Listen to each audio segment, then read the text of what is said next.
नमस्कार दोस्तों, strong electrical channel पर आपका एक बार फिर से हार्दिक स्वागत करता हूं। तो अपनी क्लासें चल रही थी, क्लास नंबर 3 है ये, आवेश एवं स्थिर विद्युती, उसके अंदर ही लिख लेना ये टॉपिक है।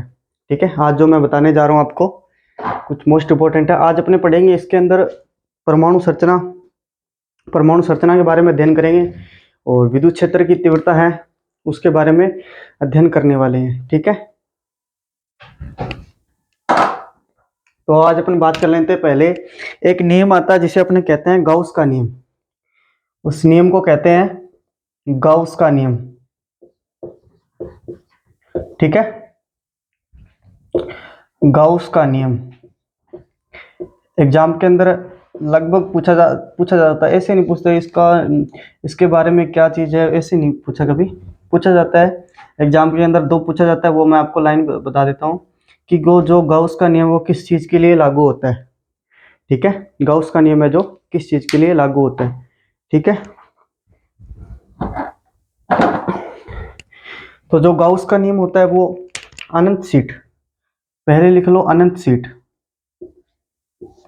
अनंत सीट। ठीक है, डॉट, एक तो अनंत सीट के लागू होगा। ठीक है, दूसरा आता है इसके लिए जो ये लाइन चार्ज,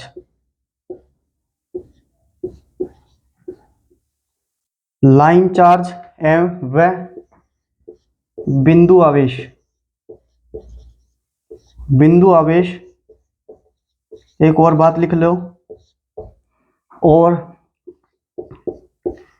गोलाकार सेल, जितने भी गोलाकार सेल हैं उनके लिए क्या है, अनंत सीट, लाइन चार्ज एवं बिंदु आवेश व एवं गोलाकार सेल के लिए गाउस का नियम, गाउस का नियम है। इनके लिए ये नियम लागू होता है। ठीक है, ये बात लिख लो, ये कई बार एग्जाम के अंदर पूछ सकता है। अनंत सीट दे सकता है, लाइन चार्ज, बिंदु आवेश, गोलाकार सेल, इनमें से कोई भी ऑप्शन दे सकता है। गाउस का नियम पूछ सकते हैं किसके लिए लागू होता है, किसके लिए नहीं। ठीक है, तो ये इतनी बात होगी अपनी। उसके बाद देखो दोस्तों,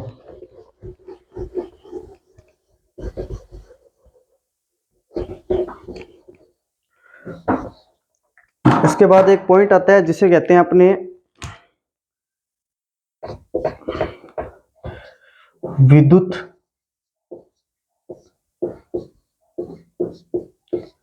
क्षेत्र की तीव्रता। सुना होगा ना, विद्युत क्षेत्र की तीव्रता, इलेक्ट्रिक फील्ड डेंसिटी। ठीक है, इंग्लिश में क्या बोलते हैं, इलेक्ट्रिक फील्ड डेंसिटी, हिंदी में विद्युत क्षेत्र की तीव्रता। तो इसको बता दूं आपको समझाने के लिए। ठीक है, इसका जो प्रतीक होता है, ई से रिप्रेजेंट करते हैं इसको, इसका जो प्रतीक होता है ई होता है। ठीक है, जो न्यू स्टूडेंट है, आईटी करके अभी आए, उनको पता नहीं होगा विद्युत क्षेत्र की तीव्रता क्या होती है, तो मैं आपको बता दूं, ई इसका प्रतीक होता है। समझ से ध्यान धीरे, ई बराबर क्या होता है, एक फॉर्मूला होता है, ई बराबर एफ अपॉन के अंदर क्यू। ठीक है, एफ ई बराबर क्या होता है, एफ अपॉन क्यू। एफ क्या होता है, फोर्स। ठीक है, बल, और क्यू क्या होता है, आवेश। अच्छा ये बताओ, कल जो मैंने एक वीडियो अपलोड की थी उसमें मैंने आपको बोला था कि जो आवेश आवेश का होता है सीजियस मात्रक ईएसयू होता है, तो वहां तक किसी ने वीडियो नहीं देखी मेरी। अच्छा, बेशर्म की बात, हद होगी यार। मतलब कि मैंने कहा, मतलब वीडियो को पूरी तो देखो यार, आधी वीडियो छोड़ देते हो, पूरा तो देखो इसको। आवेश का सीजियस मात्रक जो होता है ईएसयू, मैंने बोला उसकी फुल फॉर्म होती है इलेक्ट्रोस्टैटिक यूनिट। ठीक है, यहाँ किसी को पता नहीं होगा। ठीक है, आवेश का सीजियस मात्रक, एसआई मात्रक, एम के एस मात्रक मैंने बुलाया था कूलाम होता है। और कल जो मैंने बताया था ईएसक्यू, जिसको फुल फॉर्म याद है वो बताओ। ठीक है, क्या होती है ईएसक्यू की, इलेक्ट्रोस्टैटिक यूनिट। मतलब लोगों ने वहां तक मेरी वीडियो नहीं देखी है। ठीक है, तो वीडियो को अंतिम तक जरूर देखें। ठीक है, आपसे रिक्वेस्ट करता हूँ मैं। हाँ, तो अपनी बात कर रहे थे विद्युत क्षेत्र की तीव्रता Q, और इसका डेफिनेशन फिर मैं बता दूं कैसे बनेगी। इसको याद रखने का एक ही तरीका है, ठीक है। मान लो मैंने जो आवेश है इसका मान 1 रख दिया, ठीक है। आवेश का मान 1 रख दिया तो क्या बनेगा, आवेश का मान मैंने यहाँ पे इकाई रख दिया तो मेरे पास बन गया E बराबर F बन गया, ठीक है। ये बन गया, इकाई मैंने यहाँ पे रख दिया, E बराबर F बन गया। अब देखो इसकी डेफिनेशन क्या बनेगी कि इकाई आवेश पर लगने वाला बल, ठीक है। इसका मान, आवेश का मान कितना रखा है मैंने, 1 रखा है। इकाई आवेश पर लगने वाला बल क्या कहलाता है, विद्युत क्षेत्र की तीव्रता, इलेक्ट्रिक फील्ड डेंसिटी कहलाती है, ठीक है। तो इसकी डेफिनेशन, परिभाषा क्या बनेगी, इकाई आवेश पर, इकाई आवेश पर लगने वाला बल, लगने वाला बल क्या कहलाता है, विद्युत क्षेत्र की,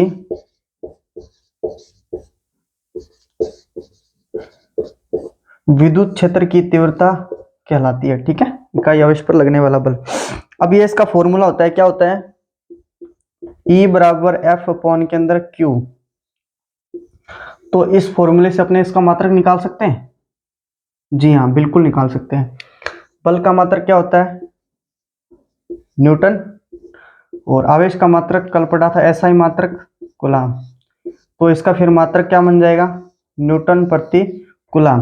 किसका मात्रक है, न्यूटन प्रति कूलाम किसका मात्रक है, विद्युत क्षेत्र की तीव्रता का, ठीक है। इसका एक अन्य मात्रक और होता है, वो भी लिख लो, अन्य मात्रक। इसका विद्युत क्षेत्र तीव्रता का अन्य मात्रक क्या होता है,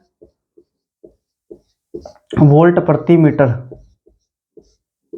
ठीक है। ये आगे जो चैप्टर करवाऊंगा ना उसमें बताऊंगा ये वोल्ट मीटर में, वोल्ट प्रति मीटर कहाँ से आया। अभी आप इतना याद रख लो, न्यूटन प्रति कूलाम इसका मात्रक होता है, ठीक है। विद्युत क्षेत्र तीव्रता का मात्रक न्यूटन प्रति कूलाम होता है, इस फॉर्मूले के हिसाब से आया है, ठीक है। ये आ गया समझ में आपको, विद्युत क्षेत्र की तीव्रता। एक बात इसमें और रहेगी, ठीक है। एफ क्या अपने पास एक सदिश राशि है, ठीक है। एफ सदिश राशि है तो ई भी क्या होगी, सदिश राशि है, ठीक है। तो क्या बोल सकते हैं अपन इसको, जो विद्युत क्षेत्र की तीव्रता है वो क्या है, जी हाँ, विद्युत क्षेत्र की तीव्रता वो क्या है, सदिश राशि है, ठीक है। कौन सी राशि है, सदिश राशि है। स्क्रीनशॉट ले लो। उसके बाद अपने पढ़ने जा रहे हैं पदार्थ की अवस्थाएं, ठीक है।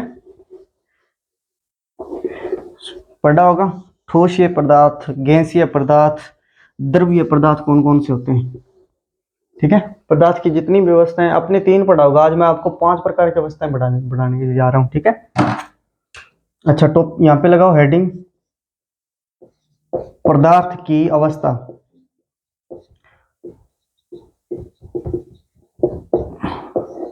ठीक है, पहला होता है ठोसीय पदार्थ। ठोसीय पदार्थ किसे कहते हैं, डेफिनेशन आती है किसी को, मैं बताता हूं, ठीक है।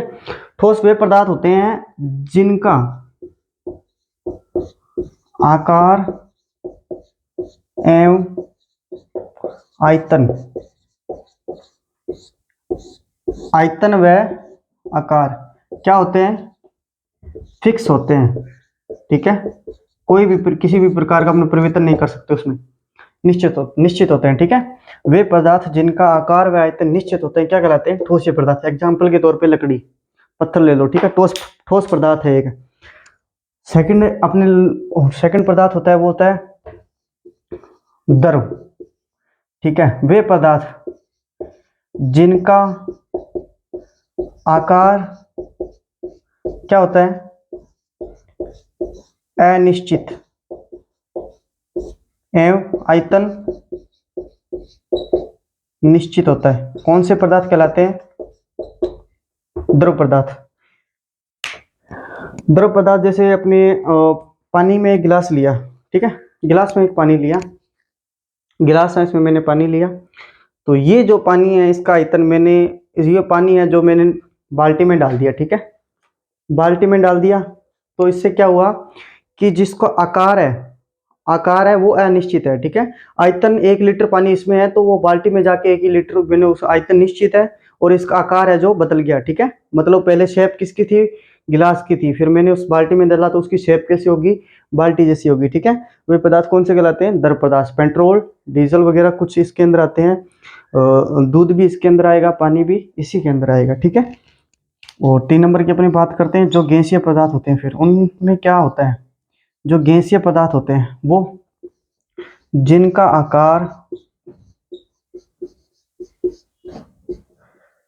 आकार भी अनिश्चित होता है, ठीक है। क्या होता है, आकार भी अनिश्चित होता है, और आयतन भी अनिश्चित होता है। वे कौन से पदार्थ कहलाते हैं, गैसीय पदार्थ, ठीक है। आकार आयतन दोनों अनिश्चित होते हैं, ठीक है, गैसीय पदार्थ। एग्जाम्पल के तौर पर गैस ले लो कोई, ठीक है। ये 3 हो गए। उसके बाद में चौथा आता है, चौथी पदार्थ की जो अवस्था आती है, ठीक है।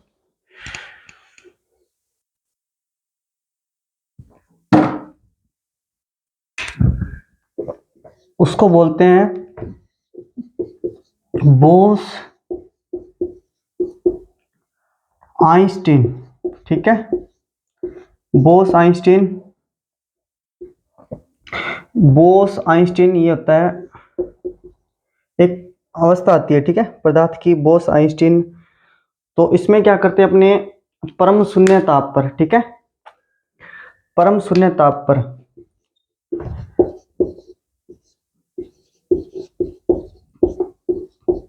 परम शून्य ताप कितना होता है, 0 डिग्री केल्विन, ठीक है।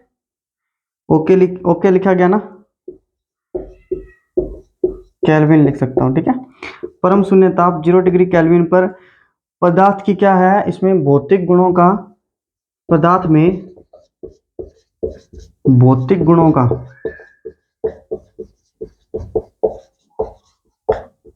अपने क्या करते हैं, अध्ययन करते हैं, ठीक है।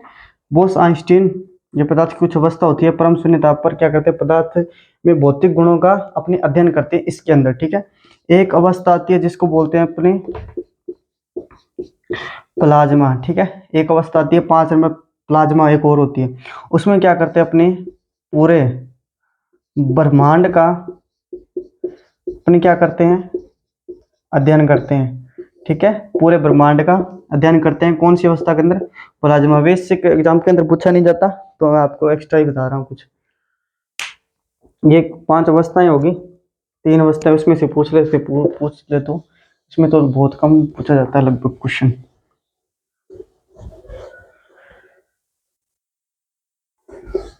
अब आपने चल गया अणु, ठीक है, अणु के बारे में चर्चा करेंगे आज। अणु क्या बोलते हैं, अणु, ठीक है। अच्छा ये सुनो कि अणु का निम्मी में किसी को पता है क्या, निम्मी में अणु को क्या बोलते हैं, तो अणु को निम्मी में बोलते हैं मोल। लिख लेना कॉपी में दोस्तों कि अणु को निम्मी भाषा में मोल बोला जाता है, ठीक है। अणु को, इसकी जो परिभाषा होती है वो होती है कि पदार्थ का वह छोटे से छोटा कण, ठीक है, पदार्थ का वह छोटे से छोटा कण, जो साथ में लिख लो, बता देता हूं आपको, पदार्थ का वह छोटे से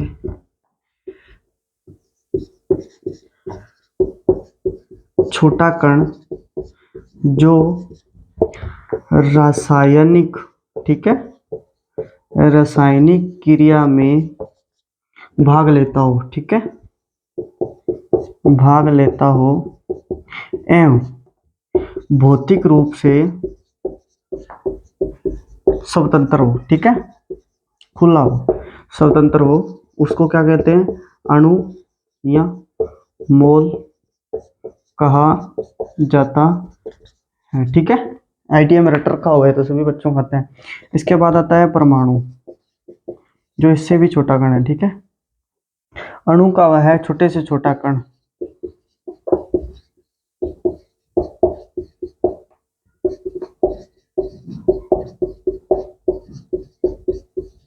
जो केवल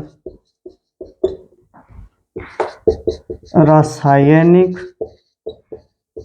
क्रिया में भाग लेता है, जो केवल रासायनिक क्रिया में भाग लेता है और स्वतंत्र रूप से, भौतिक रूप से स्वतंत्र नहीं होता है, ठीक है, भौतिक रूप से स्वतंत्र नहीं होता है।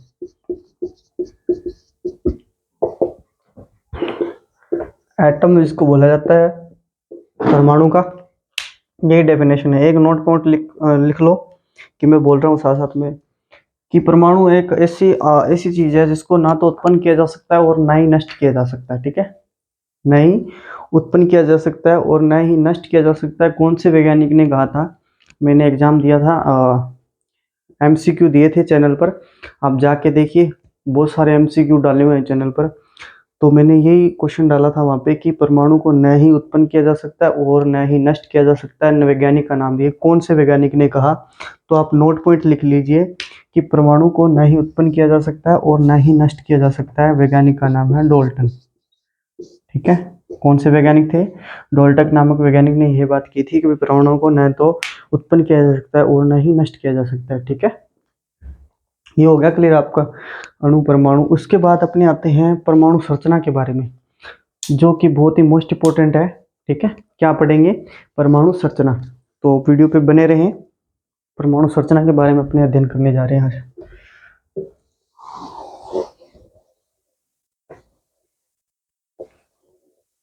एक बार पीछे वाले एमसीक्यू बहुत चैनल पर प्रोवाइड कराए यार, एक बार देखो तो सही। जिन बच्चों का एग्जाम होने वाला 22 जनवरी को डीआरडी सेप्टेम्बर 10 का, जिनका रद्द हुआ था 6 जनवरी वाली शिफ्ट में, तो वो सीरीज बना रखी है उन्होंने। मेरी प्ले लिस्ट में जाके देखो, मैंने सीरीज बना रखी है चैनल पर एमसीक्यू की, 1 से लेकर 10 वीडियो, बहुत अच्छे अच्छे क्वेश्चन डाले हुए इसमें, ठीक है।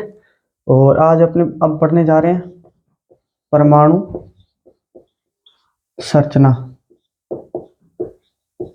ठीक है। परमाणु संरचना काफी दिन से इंतजार रहा होगा इसका, ठीक है। तो परमाणु संरचना के बारे में मैं बता देता हूं आपका। परमाणु संरचना वही है, ठीक है, कौन सी? सौरमंडल है अपना, उससे ही परमाणु जो संरचना वो मिलती जुलती है। कैसे? सौरमंडल का जो केंद्र बिंदु है उसको क्या बोलते हैं? सूर्य बोलते हैं, ठीक है। सूर्य की तरफ जो परिक्रमा लगाते हैं उसको दूसरे ग्रह, जैसे पृथ्वी अपनी होगी, शुक्र मंगल, ये क्या है? सूर्य के चारों ओर चक्कर लगाते हैं, ठीक है। वैसे ही जो सौरमंडल है, सौरमंडल की जो मिलती जुलती संरचना है वो क्या? परमाणु संरचना है, ठीक है। उसके ही तरह है, मतलब कहने का मतलब ये है। तो मैं आपको बता देता हूँ परमाणु संरचना के बारे में, ठीक है। परमाणु संरचना यहाँ बना लेता हूँ मैं ये रेड कलर से, आई होप आपको दिख रहा होगा, ठीक है। और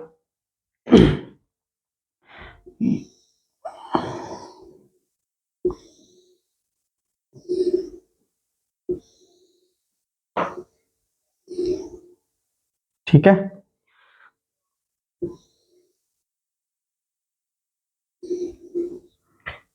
सौरमंडल में देखो ये क्या है? सूर्य है, ठीक है।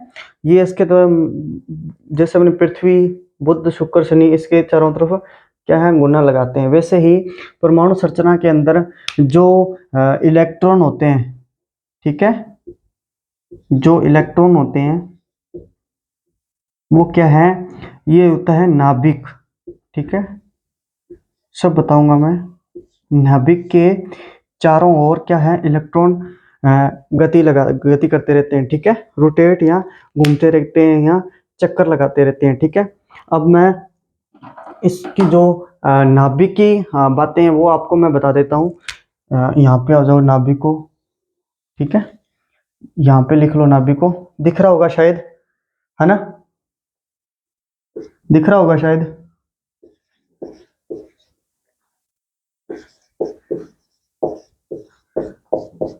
तो अपनी यहाँ पे नाभिक की, आई होप आपको दिख रहा होगा।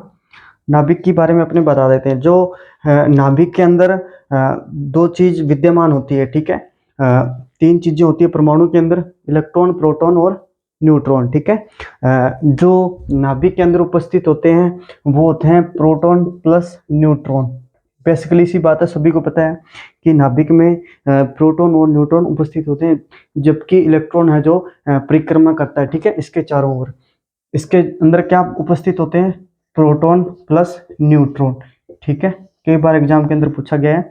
अब नाभिक की त्रिज्या, ठीक है, नाभिक की जो त्रिज्या होती है वो कितनी होती है? 10⁻15 मीटर, ठीक है, 10⁻15 मीटर, या इसको बोल सकते हैं 10⁻13 सेंटीमीटर, ठीक है। दो ऑप्शन आ सकते हैं, 10⁻15 मीटर या 10⁻13 सेंटीमीटर, ठीक है। ये बात होगी क्लियर।